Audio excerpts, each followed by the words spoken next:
Welcome to the 44th episode of Let's Conquer Books.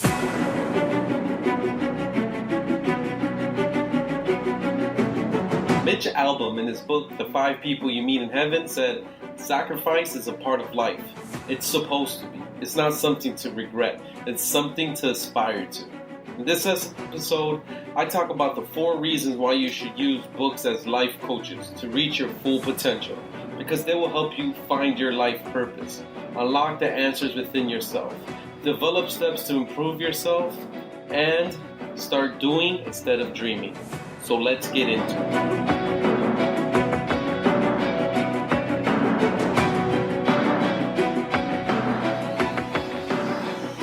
I'm your host, Alexander the Great Reader, and this is a podcast where we read, study lessons, and build our inner power, because the next level we will reach does not tolerate cowards.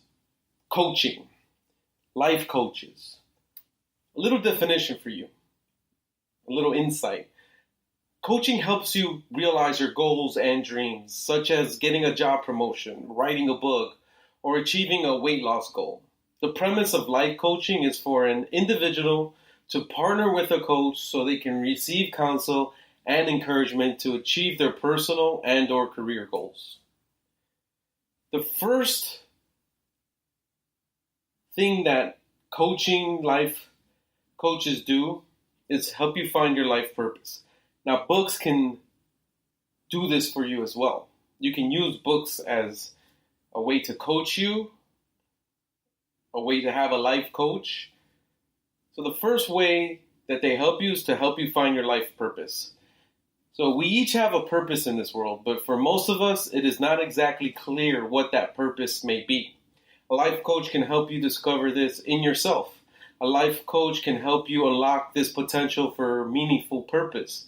They can help you process your past and find a meaning and purpose for your life. It can be something positive. Now I'm going to use books. I always use books as my examples. And the 3 books I chose for this one takeaway are people who are running nonprofits, helping people. The Promise of a Pencil by Braun. This guy raises money to help people that need education in poor countries. This book is amazing, and you see how he found his life purpose. He went to a prestigious school. He was working at a prestigious consultancy firm. And it was a very hard decision for him to leave that career path that he was going to have that was very financially rewarding, very prestigious. His parents were going to be very proud of him, and he left it all for this dream of running a nonprofit that will help kids get education where it's not even available. Another book is Thirst by Scott Harrison. He provides water. He was a club promoter, a very successful club promoter, had women, was partying all the time, had money, but it wasn't fulfilling for him. It wasn't his life purpose. And he had one of those moments that he had a realization that what is he doing? And he went on a mission trip, and that's where he discovered that the necessity of water is a big problem and is a solution he wanted to help solve. A problem he wanted to solve. And it's a great book because you see through the whole book how he finds his life purpose. And it can inspire you, it can coach you to think the way they were thinking, or maybe take the risks that they were taking, or understand the failures that they were facing. The last one is A Second Chance by Catherine Hoke. She was also like an executive for Chase or JP Morgan, a big financial firm, financial company, a VP, high position, making a lot of money. But she found that she would rather help people that were in jail get a second chance. And she started a nonprofit that goes in and educates these people, prepares them to become entrepreneurs when they get out. It's a great book. And the book shows how she went through to find her life purpose. And like I said in my definition earlier, that the purpose can be something that you're doing at first that doesn't look great, but turns into something positive. The second takeaway is life coaches help you unlock the answers within yourself. And books can do this also. So a life coach can help you discover these things in yourself. A life coach does not have the answers for you. However, they can help you unlock the answers in yourself. Instead, they know the right questions and how to ask them in a way that gets you thinking introspectively. They don't want to provide you with your answers. They can guide you, but truly the answers lie within yourself. The book that inspired me, now I'm going to talk about books that inspired me to find the answers within myself. And this is a book I've referenced a couple times in these podcasts, and it's Crushing It by Gary Vaynerchuk. While reading this, I was inspired and found the answer within myself on why I should do this actual podcast you're listening to, and why I do what I do on Instagram, and it's to document my journey of becoming an avid, an outlier reader, a person who reads a lot. So I'm doing it for others, for you, who maybe think that reading is a difficult thing, have a lot of challenges reading, who have a lot of fixed mindsets on why they can't read or read a lot. I'm doing it for you. I'm documenting this journey for you so you can see me go through it and all these new tips and hacks I'm doing. And I'm also doing it for my kids, my son Josiah and my daughter Sophia, to have a time in their life that they can go back and listen to their father and what he was passionate about. I don't want to say my life purpose, but it can be my life purpose of doing this and helping others read more. And they can see the steps that I took and the things I learned of reading. Another book was Finding Ultra by Rich Roll. This one helped me not have a fixed mindset on a number of books or a mountain peak. Like I did it. This is as far. My mountain peak was 100 books. This year, I'm going to get to 200 books, and it took a lot of work, I got to say. A lot of energy, a lot of time, a lot of sacrifice. So I was thinking, like, I'm not going to do this anymore. 200 books, this is probably the only time I ever do it. But then I read this book, Finding Ultra by Rich Roll, and the guy runs hundreds of miles. He's 40 years old. He's involved in all kinds of things. He has a podcast. And I was like, you know what? Why am I limiting myself? Why am I not pushing myself to see where my human capacity can take me? It can go further. What if one day I read 500 books? That would be crazy. So let's just keep pushing. Don't have the mindset of it's too tiring. It's too much time consuming. Just keep pushing yourself. See where you can get. Another book is Outliers by Malcolm Gladwell. I've also mentioned this book in other episodes. And it's helped me find the answers within myself for I am becoming an outlier reader. I am not a normal reader. I'm not your average reader.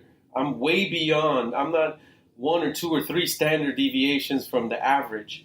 I'm way out there that is not normal what I'm doing. So I'm not even considered when they're doing statistical analysis on how many people read books and readers. It's just too crazy that they don't even put me in their statistics.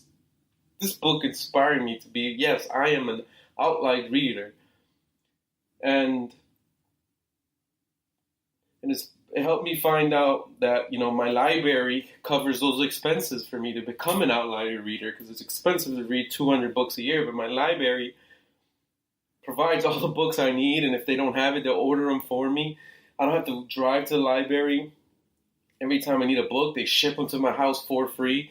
The audiobooks they have practically every audiobook, so I don't have to pay for audiobooks or an audiobook service. It's helped me, becoming an outlier reader helps me become more of a habit-forming reader. I'm forming all these habits to become an outlier, because that's how you become an outlier. You have to form these habits. They have to become part of my life. And this goal of being an outlier reader has helped me realize that audiobooks is a great way to read lots of books, because you can speed up the narrator's speed. So you can read a book 2 times as fast. So if the book is 10 hours and you 2x it, you read it in 5 hours. The third takeaway is develop steps to improve yourself. Your life coach can help you achieve your goals, whether they are self-improvement or career-related. They partner with you to help you develop a plan of action. Your life coach will work with you to develop a step-by-step plan in achieving your goals. Your life coach can help you zone in on what needs to be done in the here and now to work toward making that dream a reality. The book I'm picking here is Atomic Habits by James Clear. It's an amazing book. It just came out this year, like 2 months ago. It's the best book I've read on habits. And I've read Power of Habit by Charles Duhigg. And this is better. Just the little things that I learned from there is getting 1% better every day. That was a little story about the British cycling team. It's just this, the moral, the theme of what he's trying to tell you with this 1% every day. It's a key to habits. It's just get little improvements. And something that I've told you guys on this podcast is, if you're starting out, just read 1 page a day. And then 2 weeks later, a page and a half. And then a month later, just keep making little incremental increases in your habit so you don't quit and you get to a place where you're becoming an outlier or not a normal reader. There are 3 layers of behavior change this book mentions, Atomic Habits: a change in your outcomes, a change in your process, or a change in your identity. So you have to change your outcomes. Like, what are your outcomes? These habits you're trying to form will change your outcomes. Now, how can I put this? So this 1% habit will change your outcomes in the future, where you start at the beginning 1 page and your outcome at the end of the year is 10 pages a day. A change in your process, meaning, like me, I have to walk and read because I need 10,000 steps so I can knock 2 birds with 1 stone. Get steps while I'm walking and reading.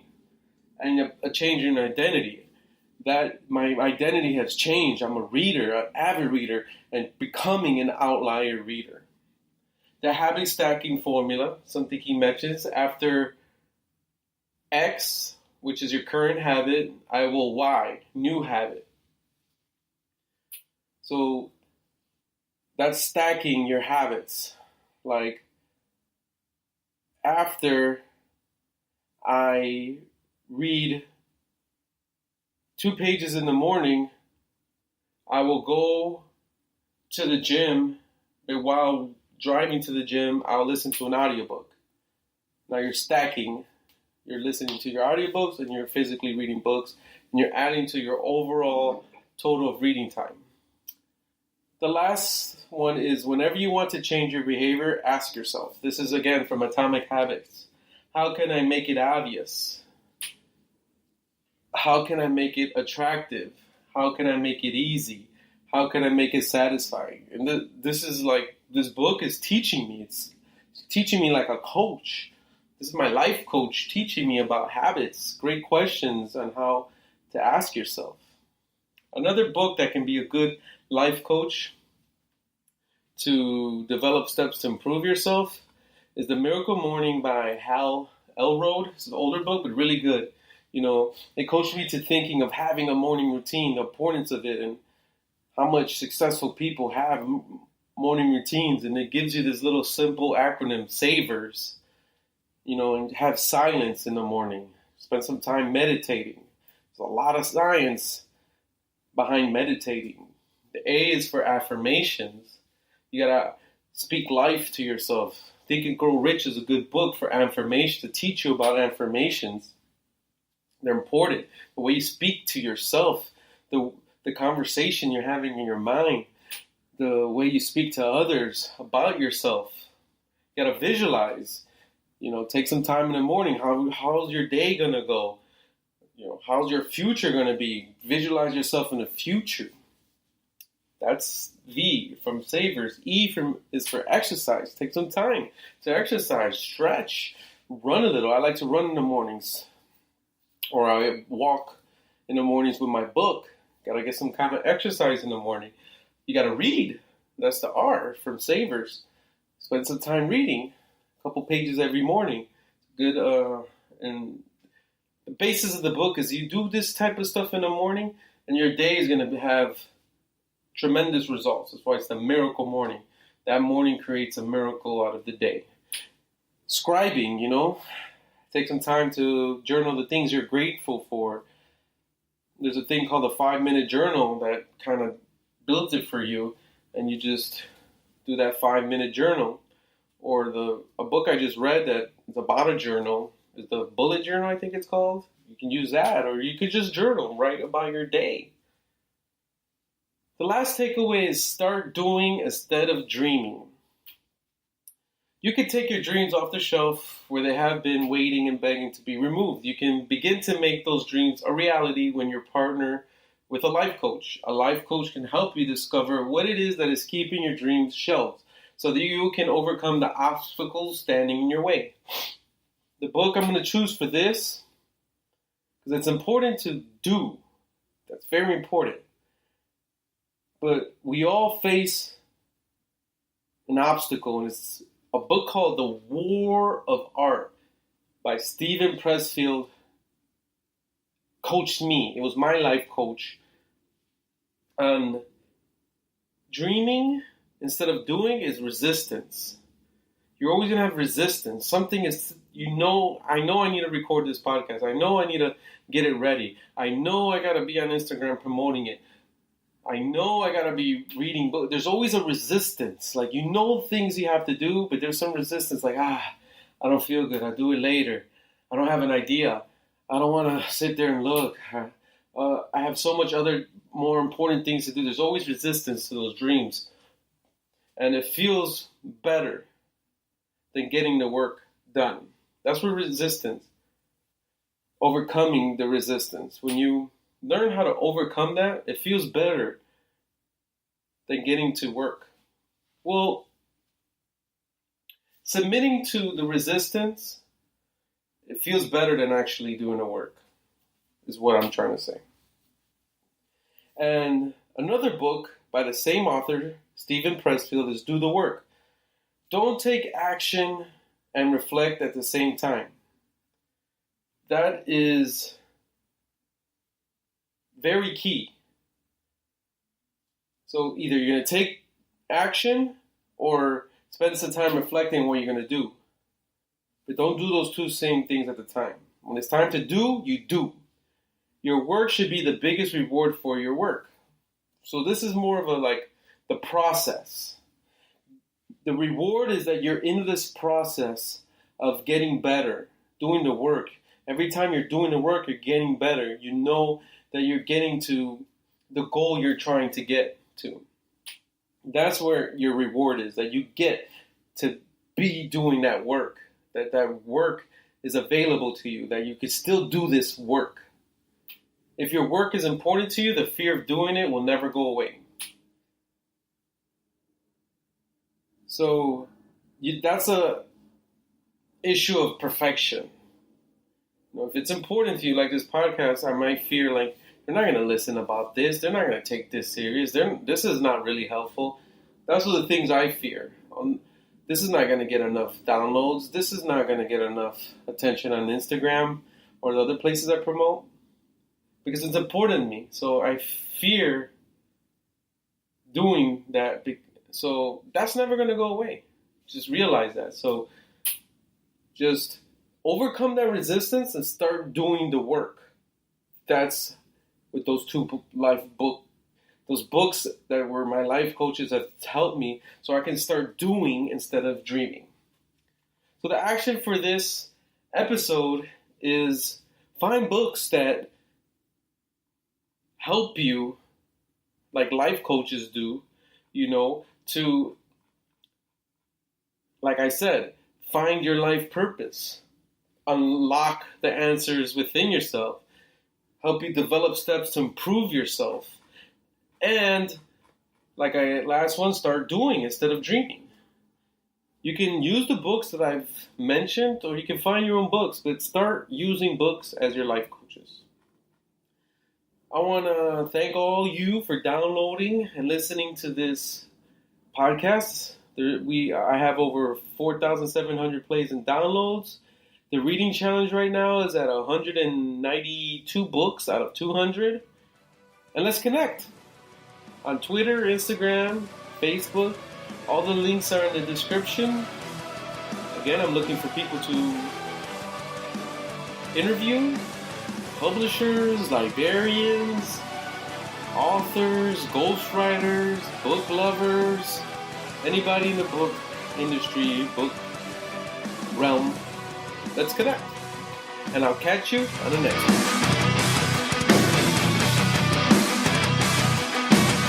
Please subscribe to this podcast on iTunes, Stitcher, Google Play, Anchor, or any other podcasting platform so you don't miss the next episode where I talk about the simple truth behind reading 200 books a year.